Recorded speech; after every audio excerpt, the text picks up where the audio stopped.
বন্ধুসকল স্বাভিমান চিৰিয়েলখনৰ আজিৰ খণ্ডটি সঁচাকৈ বহুত ইণ্টাৰেষ্টিং হ'বলৈ গৈ আছে। যোৱা খণ্ডত আমি দেখিবলৈ পাওঁ যে শান্তনুৱে আৰ্দাৰ মাকক অনিৰুদ্ধ যে প্ৰিয়াৰ সন্তানৰ বাপেক হ'বলৈ ওলাইছে এই কথাটো কয় আৰু এই কথাটো গম পোৱাৰ পাছত আৰ্দাৰ মাক আচৰিত হৈ পৰে আৰু তেওঁ অনিৰুদ্ধৰ মাকলৈ ফোন কৰে।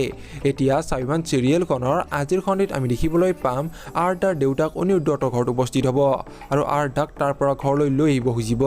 এতিয়া বাৰু দেউতাকৰ লগত আৰ্দা ঘৰলৈ ঘূৰি আহিব নেকি বাৰু জানিবলৈ পাব আপোনালোকে স্বাভিমান চিৰিয়েলখনৰ আজিৰ খণ্ডটিত। এইফালে আমি দেখিবলৈ পাওঁ যে প্ৰিয়াৰ বৰ্তমান একো হোৱা নাই আৰু তাইক কোনোবাই আবদ্ধ কৰি থৈছে। এতিয়া বাৰু প্ৰিয়াক কোনে আবদ্ধ কৰি থৈছে সেয়া গম পাব আপোনালোকে আজিৰ খণ্ডটিত। স্বাভিমান চিৰিয়েলখনত এটি নতুন চৰিত্ৰৰ আগমন ঘটে আৰু সেয়া হৈছে ৰিমলিৰ পেহীয়েক মেনকা।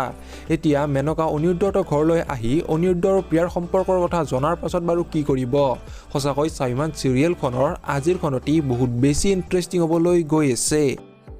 আপোনালোকৰ কোন কোন বাৰু স্বাভিমান চিৰিয়েলখনৰ আজিৰ খণ্ডটি চাবলৈ অধীৰ অপেক্ষা ৰৈ আছে কমেণ্ট বক্সত নিশ্চয় কমেণ্ট কৰি জনাব আৰু ভিডিঅ'টো যদি চাই ভাল পালে তেনেহ'লে প্লিজ এটা লাইক দি যাব আৰু এনেকুৱা ভিডিঅ'বোৰ পাই থাকিবলৈ আমাৰ চেনেলটো ছাবস্ক্ৰাইব কৰি দিব।